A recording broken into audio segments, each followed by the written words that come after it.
नमस्कार, स्वागत है आपका एबी स्टार न्यूज पर। मैं हूं आपके साथ जोई सिंह। बुलेटिन की शुरुआत करते हैं। लोकसभा में नेता प्रतिपक्ष राहुल गांधी ने सरकार पर जमकर निशाना साधा, जिसमें उन्होंने सरकार पर देश को हुनरविहीन करने का आरोप लगाया। इसके साथ ही हाथरस घटना का जिक्र करते हुए कहा कि हाथरस के आरोपी बाहर घूम रहे हैं, पीड़ित परिवार के लोग घर से नहीं निकल पाते। इसके अलावा संविधान को लेकर भी उन्होंने कहा कि हमारा संविधान एक जीवन दर्शन है और विचारों का समूह है। From Kabir, from a list of people.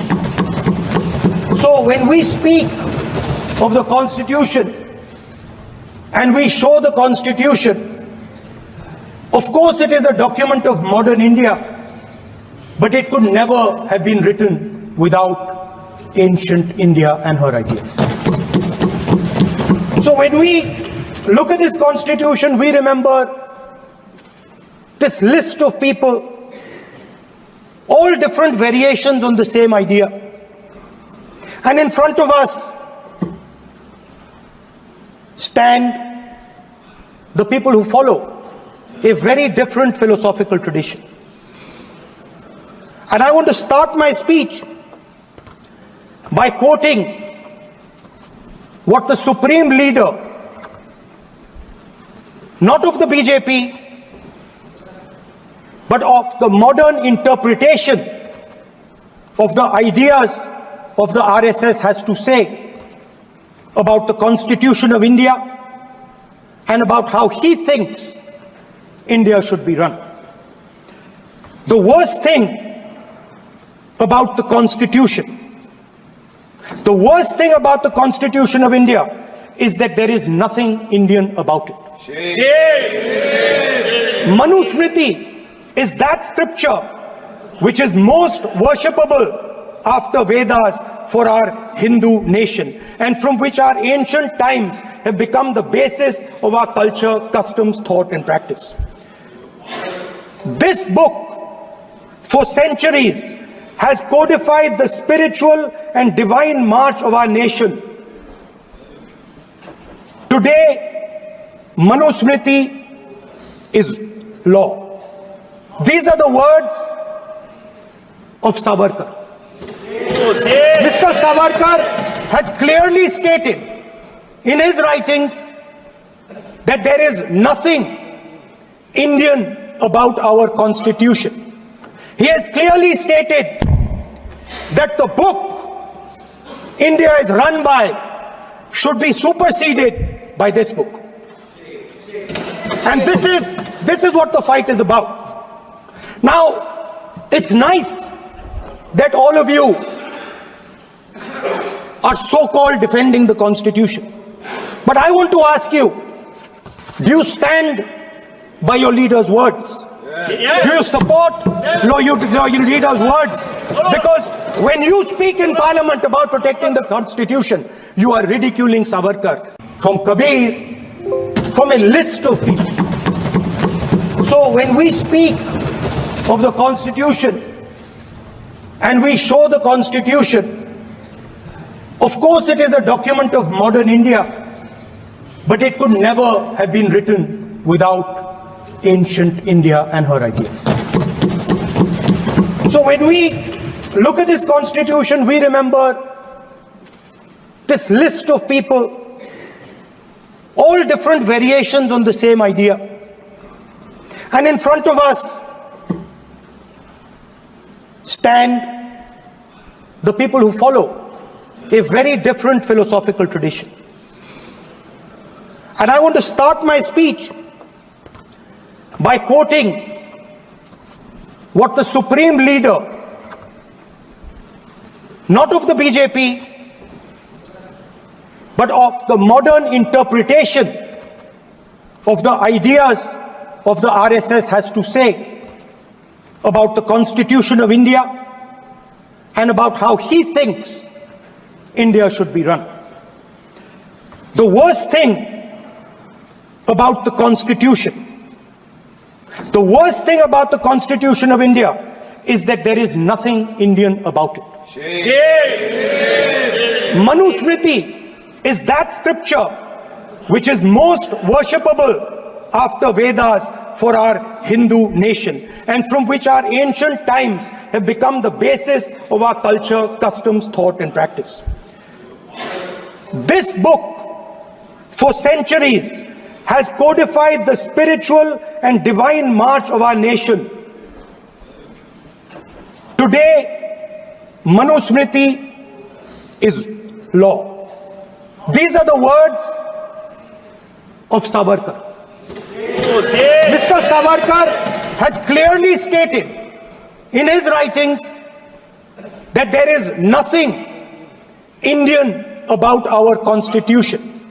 He has clearly stated that the book India is run by should be superseded by this book.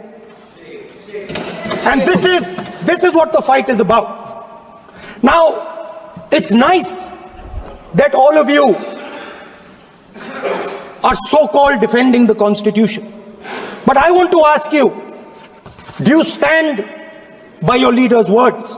Do you support your leader's words? Because when you speak in Parliament about protecting the Constitution, you are ridiculing Savarkar. You are abusing Savarkar. और लोकसभा में नेता प्रतिपक्ष राहुल गांधी ने सरकार पर संविधान को लेकर कई सवाल उठाए, जिसके बाद अनुराग ठाकुर ने राहुल का जवाब देते हुए बड़ा हमला किया, जिसमें उन्होंने कहा कि राहुल ने संविधान के पन्ने भी नहीं खोले होंगे, सिर्फ संविधान की कॉपी लेकर चलते हैं, उन्हें यह भी नहीं पता कि संविधान में पन्ने कितने हैं। इसके साथ ही उन्होंने संविधान की ताकत इमरजेंसी में खत्म होने की बात कही।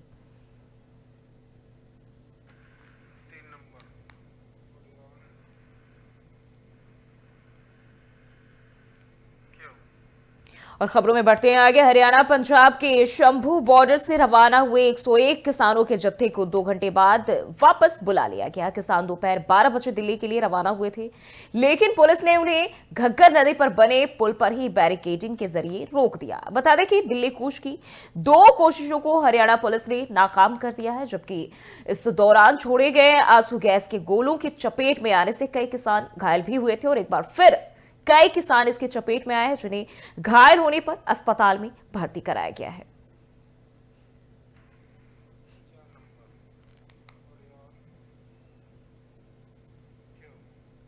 रुक करते अगली खबर की ओर। आपके राष्ट्रीय संयोजक और पूर्व मुख्यमंत्री अरविंद केजरीवाल ने दिल्ली में बिगड़ती कानून व्यवस्था को लेकर केंद्रीय गृह मंत्री अमित शाह को चिट्ठी लिखी है।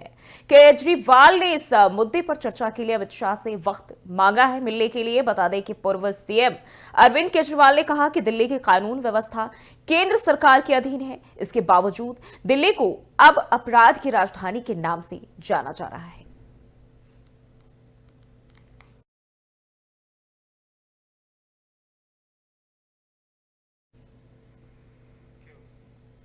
और वहीं दिल्ली से जानकारी सामने आ रही। लोकसभा में बोले संभल सांसद जियाउर रहमान बर्क, हमारे साथ ज्यादती की जा रही है, संभल के गुनाहगारों को सजा मिले। तो बर्क ने लोकसभा में अपने भाषण के दौरान एक बार फिर हमला बोला, कहा मैं वहां मौजूद नहीं था, फिर भी मुझ पर मुकदमा दर्ज कराया गया, मुझे मुकदमों का डर नहीं है। तो जियाउर रहमान बर्क ने एक बार फिर संभल में हुए हिंसा को दोहराया और इस दौरान उन्होंने कहा कि मैं वहां मौजूद नहीं था, बावजूद इसके मेरे पर मुकदमा दर्ज किया गया, मुझे मुकदमा का कोई डर नहीं है।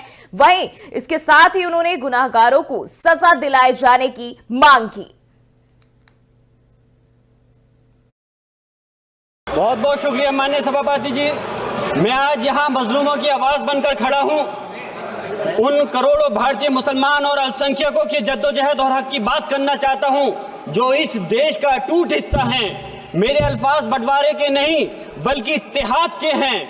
मेरे अल्फाज मायूसी के नहीं बल्कि एक उम्मीद के हैं, ऐसी उम्मीद जो कि हमारे इस देश को जोड़ना चाहती है। हमारे संविधान को बनाने के लिए हमारे बाबा भीमराव अंबेडकर साहब, मौलाना अबुल कलाम आजाद साहब, डॉक्टर जाकिर हुसैन साहब ने मिलकर के इस संविधान को बहुत मेहनत के साथ बनाया था। ये सिर्फ किताब की शक्ल में देने के लिए नहीं है। आज संविधान के उस पर मैं कहना चाहता हूं कि भारत का संविधान इंसाफ, आजादी और भाईचारगी की जिंदा गवाही है और ये गारंटी देता है कि नागरिक हर मजहब, जात या नस्ल पर इज्जत के साथ गुजार सकते हैं जिंदगी, लेकिन अफसोस है एक मुस्लिम रहनुमा की हैसियत से मुझे इस दस्तावेज पर बेपनाह फख्र है, जो कि दस्तावेज जो संविधान हमें इजाजत देता है।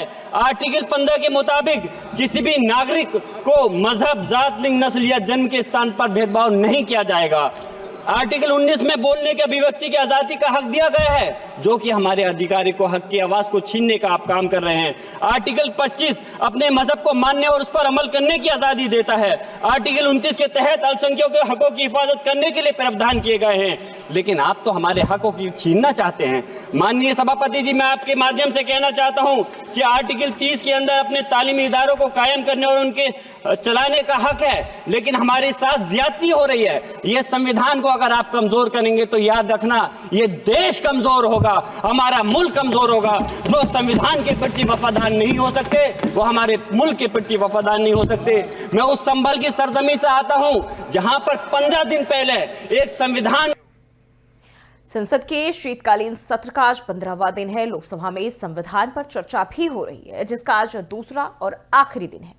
देश में संविधान के 75 साल पूरे होने पर लोकसभा में शुक्रवार से 2 दिन की चर्चा शुरू हुई और केंद्रीय संसदीय कार्य मंत्री किरेन रिजिजू ने इस पर अपनी राय रखी, जिसमें उन्होंने कहा कि मोदी सरकार ने एक मंत्र देश के सामने रखा और वो मंत्र है सबका साथ, सबका विकास और सबका विश्वास, साथ ही सबका प्रयास। उन्होंने कहा, मुझे फख्र है जब प्रधानमंत्री नरेंद्र मोदी का कार्यकाल शुरू हुआ तो संविधान का पालन करते हुए अपनी सरकार का मंत्र देश के सामने रखा।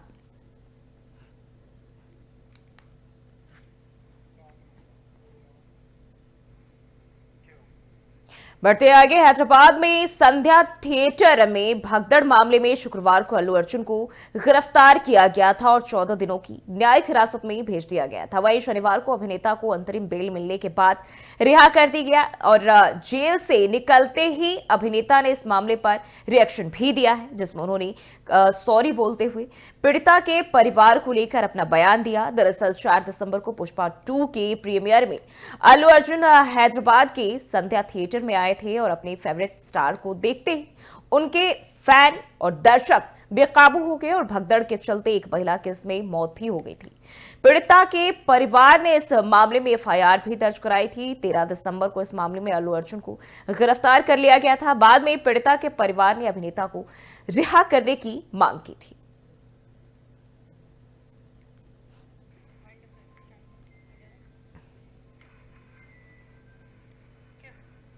और बुलेटिन में फिलहाल के लिए बस इतना ही। खबरों के लिए बने रहिए एबी स्टार न्यूज के साथ।